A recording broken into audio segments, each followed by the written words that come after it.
Alors, on va passer maintenant à un exemple un petit peu plus compliqué, où on va finalement utiliser tout ce que l'on a vu. Donc on a une expression que l'on aimerait réduire. Alors, je reconnais bien entendu un développement à faire avec la double distributivité et un développement à faire avec la simple distributivité. Alors, donc, je regarde, je vais appliquer la double distributivité dans un premier temps. Donc on développe avec 3x. Donc on va distribuer le 3x aux deux autres termes.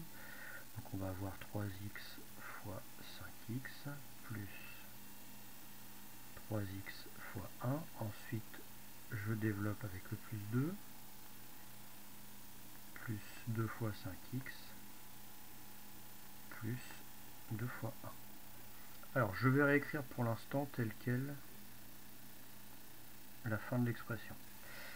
Alors, ce que je peux faire, c'est qu'on peut déjà s'occuper de ce qui a été développé. Donc 3x fois 5x, ça fait 15 fois x au carré, puisqu'on multiplie des x par des x. Plus 3x fois 1, 3x. Plus 2 fois 5x, ça nous fait 10x. Plus 2 fois 1, 2. Alors, ici, au niveau de la simple distributivité, il va y avoir un petit souci. Alors, la simple distributivité va me demander de distribuer le 5 à x et à 4. Donc ça va faire 5.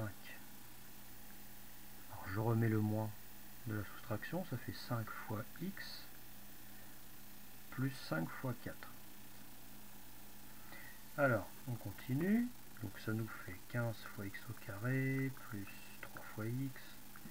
Donc ça, je n'y touche pas pour le moment, donc je vais le recopier tel quel. Moins, alors ça fait 5x plus 20. Mais alors là, j'ai un souci, puisque si je regarde mon produit de départ, le moins qui est là signifie on soustrait tout ce produit-là. Mais une fois développé, qu'est-ce que je soustrais finalement? Je soustrais que le premier terme. Il faudra aussi soustraire la suite, puisque cette expression-là, c'est en fait le développement de ce produit. Donc il va falloir de moi-même que je mette des parenthèses. Puisqu'en fait, je veux soustraire cette expression, donc je dois soustraire cette expression. Alors que si je ne mets pas de parenthèse, je soustrais que le 5 fois x. Donc, quand on veut faire un développement d'une expression que l'on soustrait, eh bien, on développe entre parenthèses pour bien montrer que l'on soustrait toute l'expression qui a été développée ici. Et donc, qu'est-ce qui va se passer ici? Eh bien, je me retrouve avec une expression entre parenthèses précédée d'un signe moins. Donc, je vais réécrire ce qui n'a pas changé dans un premier temps. Et donc, comme on l'a vu dernièrement dans la leçon, des parenthèses que l'on soustrait, eh bien, je vais développer, on peut dire comme ça entre guillemets, je vais développer le signe moins en faisant comme si je multipliais par moins 1, c'est-à-dire que je vais écrire l'opposé des nombres qui se trouvent dans la parenthèse. Donc l'opposé de 5x, c'est moins 5x. L'opposé de plus 20, c'est moins 20. Et maintenant, je réduis. Donc, des termes en x au carré, il n'y en a qu'un, 15 fois x au carré. Les termes en x, nous en avons 3. 3x plus 10x, ça fait 13x. 13x moins 5x, ça fait 8x plus 8x. Les nombres, plus 2 moins 20, moins 18. Voilà, mon expression est développée et réduite.